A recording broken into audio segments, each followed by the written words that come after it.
काँग्रेसचे खासदार आणि लोकसभेतील विरोधी पक्षनेते राहुल गांधी यांनी मागील आठवड्यामध्ये एक दिल्लीमध्ये पत्रकार परिषद घेतली। केंद्रीय निवडणूक आयोगाचे जे काही कामकाज आहे त्यावर प्रश्नचिन्ह उपस्थित केलं। कर्नाटकातील महादेवपुरा मतदारसंघ असेल, त्या मतदारसंघामध्ये एकाच घरामध्ये कसे अनेक मतदार आहेत, काही मतदारांच्या वडिलांचे नाव कशा पद्धतीनं विक्षिप्त आहे, तसेच काही मतदारांचं घराचा नंबर कसा शून्य आहे, अशा विविध कारणांवरून त्यांनी निवडणूक आयोगाला घेरलं।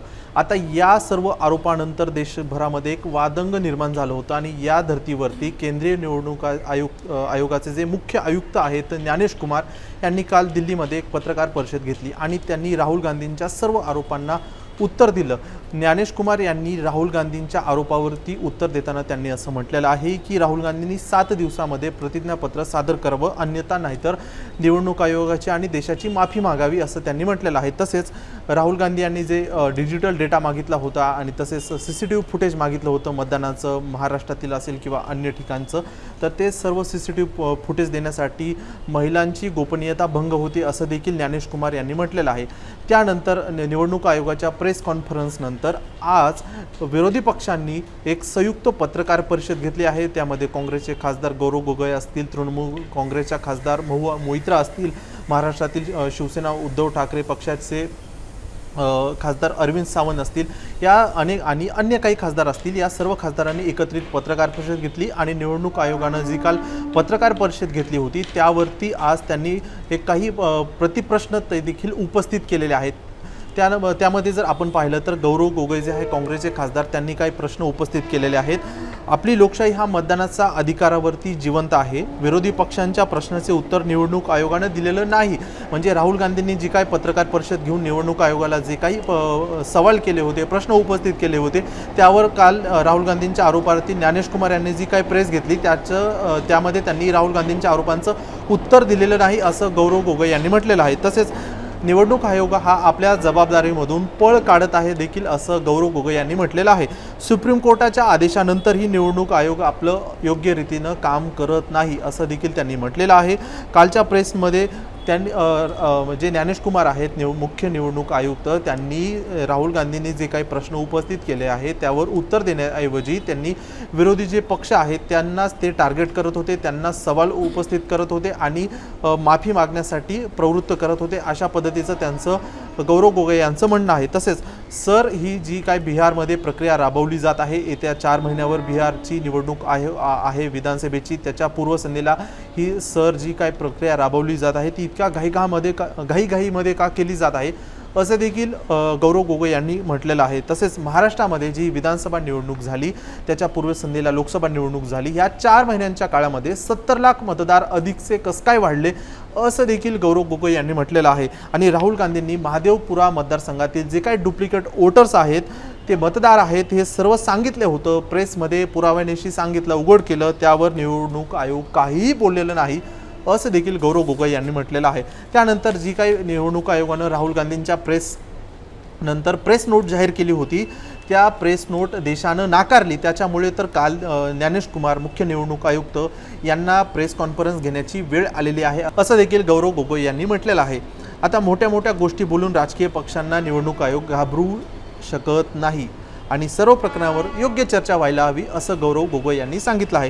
त्यानंतर जर आपण पाहिलं तर रामगोपाल यादव जे सपाचे खासदार आहेत ते देखील प्रेस कॉन्फरन्समध्ये उपस्थित होते, त्यांनी देखील काही मुद्दे उपस्थित केलेले आहेत। निवडणूक आयोगाला सपाचे जे काही खासदार आहेत, अखिलेश यादव असतील किंवा अन्य खासदार, त्यांनी काही प्रतिज्ञापत्र दिलेले आहेत, ते प्रतिज्ञापत्र दिलेले आहेत। तसेच त्यांनी असं देखील म्हटलेलं आहे की उत्तर प्रदेशमध्ये निवडणुकी 2022ला जी झाली होती विधानसभेची, त्या दरम्यान जे काही BLO होते ते BLO का बदललेले होते आणि निवडणूक आयोगानं यादव आणि मुस्लिम हे जे काही समुदायाचे BLO होते त्यांना तिथून जाणीवपूर्वक बदलण्यात आलं आहे असा धक्कादायक आरोप देखील रामगोपाल यादव जे आहेत सपाचे खासदार त्यांनी निवडणूक आयोगावरती केलेला आहे। त्यानंतर महुआ मोइत्रा जे आहेत तृणमूल काँग्रेसच्या खासदार, ममता बॅनर्जी या पहिल्या व्यक्ती आहेत, त्यांनी डुप्लिकेट मतदार जे काही आहेत देशभरामध्ये त्याच्या विरोधात निवडणूक आयोगाकडे पहिल्यांदा तक्रार केली होती असं देखील त्यांनी म्हटलेलं आहे। निवडणूक आयोग ही घटनात्मक संस्था आहे, त्यांनी विरोधकांना टार्गेट करू नये आणि मतदारांच्या मतदानाची विश्वासार्हता निवडणूक आयोगानं जपली पाहिजे असं देखील महुआ मोइत्रा यांनी म्हटलेलं आहे.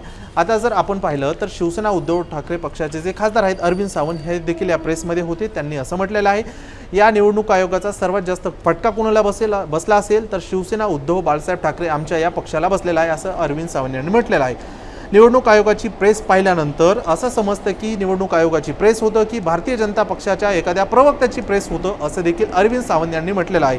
आणि विधानसभेला जे काही मतदान झालं संध्याकाळी 5 वाजल्यानंतर जे काही 46 लाख मतदान वाढलेलं आहे ते अचानक मतदान कसं काय वाढलं. बरं, हे मतदान वाढलं, आम्ही त्यावर प्रश्न केले, CCTV फुटेज आम्हाला देण्यात यावं अशी त्यांनी मागणी केली, पण ते निवडणूक आयोगानं आम्हाला दिलेलं नाही. आणि त्यावर निवडणूक आयोगानं उत्तर आम्हाला असं दिलं की जे काही महिला आहेत, जे काही महिला मतदार आहेत त्यांची प्रायव्हसी किंवा महिलांची जी गोपनीयता आहे ती भंग होते असं देखील त्यांनी म्हटलेलं आहे. एकूण तर राहुल गांधी यांनी प्रेस घेतली. देशभरामध्ये विविध पद्धतीनं निवडणूक आयोगाचे जे काही कामकाज आहे ज्यामध्ये डुप्लिकेट मतदार आहेत, विविध खोटे पत्ते असतील आणि एका मतदारसंघापुरतं ही प्रेस होती. त्यानंतर राहुल गांधींनी प्रश्न उपस्थित केले. त्यानंतर निवडणूक आयोगा हा वादाच्या भोवऱ्यात सापडलेला होता. त्यानंतर सुप्रीम कोर्टाने देखील बिहारच्या निवडणुकीच्या धर्तीवर जी ही प्रक्रिया राबवण्यात येत आहे त्यामध्ये देखील काही जिवंत व्यक्तींना मृत घोषित केलं. त्यामुळे सुप्रीम कोर्टानं झापलं आणि त्यानंतर हा सर्व वाद एक उफाळून आला होता. राहुल गांधींनी देखील त्या ज्या व्यक्तींना मृत घोषित केले त्यांच्यासोबत चहापान केलं आणि हे सर्व आपण मीडियामध्ये बातम्यामध्ये पाहिलं असेल. त्यानंतर राहुल गांधींच्या प्रेसनंतर निवडणूक आयोगानं या सर्वावर एक उत्तर म्हणून प्रेस घेतली, पण त्यामध्ये अपेक्षित अशी उत्तरं मिळाली नाहीत. म्हणून आज निवडणूक आयोगाच्या विरोधामध्ये विरोधी पक्षातील 7 ते 8 खासदार एकत्रित आले. आम आदमी पक्षाचे खासदार असतील, त्यामध्ये सपाचे असतील, तृणमूल काँग्रेसच्या खासदार असतील, CPMचे असतील आणि अरविंद सावंत असतील आपले महाराष्ट्रातील खासदार आणि काँग्रेसचे खासदार गौरव गोगोई या सर्वांनी एकत्रित प्रेस घेतली. निवडणूक आयोगानं जी काल प्रेस घेतली त्यामध्ये त्यांचे जे काही उत्तरं दिली होती राहुल गांधींच्या आरोपावरती त्यावर अपेक्षित असं त्यांचं समाधान झालं नाही. त्यामुळे प्रतिप्रश्न त्यांनी निवडणूक आयोगाला केलेले आहेत. आता निवडणूक आयोग या विरोधी पक्षांच्या प्रेसला काय उत्तर देतं हे देखील येणाऱ्या काळात पाहणं महत्त्वाचं ठरणार आहे. नेमकं अरविंद सावंत काय म्हणाले आहेत ते एकदा पाहूयात. सारे विपक्षीय आदरणीय नेतागण, उपस्थित पत्रकार भाइयों बहनों, पहली बात है इससे सबसे ज्यादा अगर क्षति किसी को पहुंची है तो हमें पहुंची है. शिवसेना उद्धव बालासाहेब ठाकरे पार्टी को सबसे ज्यादा क्षति पहुंची. Whimsical behaviour of the CEC, Maine whimsical कहा, विक्षिप्त है. कल की उनकी पत्रकार परिषद ऐसे लग रही थी कि मानो वो भारतीय जनता पार्टी के प्रवक्ता बनकर पत्रकार परिषद ले रहे हैं. कल उन्होंने जो बयान दिए, हमने 70 लाख की बात अभी सभी लोगों ने की, हमने उस पर बार बार मांग की. लोकसभा के चुनाव में हमारी महाविकास आघाड़ी बहुत यशस्वी रही, सबसे ज्यादा सांसद चुनकर आए और विधानसभा 5 महीने के बाद में 5 बजे के बाद 46 लाख से ज्यादा लोग वोट करते हैं. तो उसके बारे में हमने CCTV की मांग की. तो कल भी हमारे मुख्य चुनाव आयुक्त जी ने कहा कि हम ये नहीं दे पा रहे हैं क्योंकि महिलाओं की गोपनीयता और सुरक्षितता की बात आती है. अरे भैया, ये क्यों, वही कौन सा तरीका है?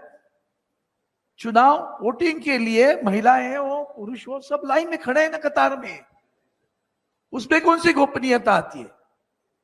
ये जो उन्होंने जवाब दिया उस पर आप समझना चाहिए कि चुनाव आयोग किस तरह से बर्ताव कर रहा है और किस तरह से भारतीय जनता पार्टी को डिपेंड कर रहा है. अब रही बात क्षति की बात कहता हूं, तो इसके बाद में ये 70 लाख वोट जो दादा मिले, आज तक उन्होंने उसका जवाब दिया नहीं है. हम बार बार उनसे मांग करते हैं मीटिंग की, मेरे पास अभी प्रूफ है. हाल ही में हमने उनसे मांग की तो हमें बताया 5 तारीख, 7 तारीख, 12 तारीख, 14 तारीख, 26 तारीख, अगस्त की कितनी तारीख है, उसमें से आपको कौन सी सुविधा है बताओ. हमारे पार्टी के सचिव है अनिल देसाई जी ने, उन्होंने कहा 12 अगस्त को हमें चाहिए. तो कहा नहीं, 12 तारीख का शेड्यूल फाइनल हुआ है. 12 तारीख को किसको मिले? जिनको इन्होंने हमारा चुनाव चिन्ह और हमारा नाम भी पार्टी का दे दिया. उस वक्त भी कल उन्होंने एक बयान दिया, हम पक्ष विपक्ष नहीं देखते. नहीं देखते हो, फिर सिर्फ विधायक गए करके पार्टी का नाम कैसे दे दिया फिर आपने? हमसे उन्होंने, जब हमने कहा कि हमारे मेम्बरान इतने हैं, 40 लाख फॉर्म भर दिए, फिर हमने ऑफिशियल जो हमारे पदाधिकारी गणे उनके फॉर्म भर दिए, उन्होंने कहा फॉर्म नहीं चाहिए, एफिडेविट चाहिए। हमने एफिडेविट दे दिए, सामने वाले एफिडेविट भी नहीं दे पाए थे, उसका जिक्र ही नहीं किया, हमारा नाम और चुनाव चिन्ह दिया।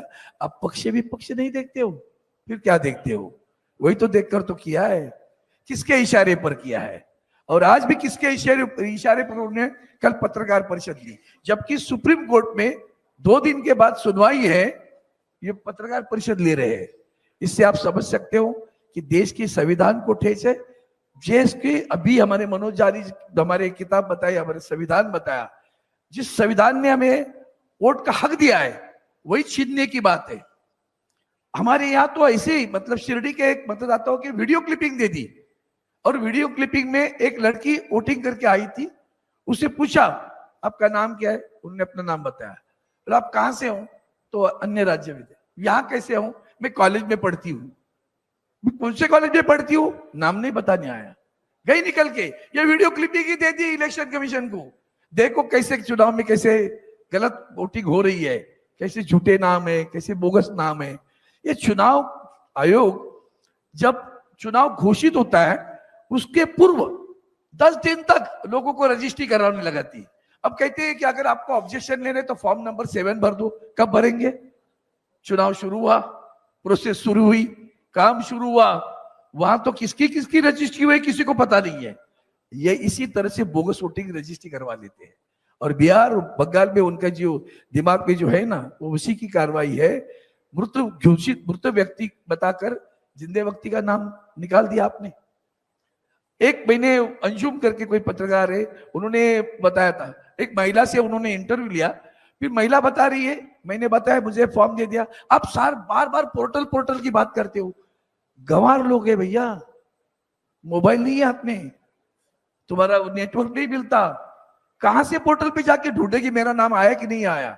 उस महिला, अनपढ़ महिला से पूछते तुम्हारी माँ का बर्थ सर्टिफिकेट दे दो ना। अभी माँ का बर्थ, मेरी माँ का भी बर्थ सर्टिफिकेट मुझे नहीं मिलेगा। यह तरीका है चुनाव आयोग का। पक्ष विपक्ष नहीं देखते हो, आप पक्ष को ही देख के काम करते हो। और इसलिए हम सभी लोग इकट्ठे आकर एसआईआर पर जो मांग कर रहे थे, उस मांग को लेकर सरकार आगे कदम नहीं उठा रही है। हम सब, सिर्फ पार्टियां नहीं, देश की जनता देख ले कि किस तरह से ये झूठा कारोबार करके सत्ता पे आते, उसके ऊपर सब लोग इकट्ठा होना चाहिए। धन्यवाद।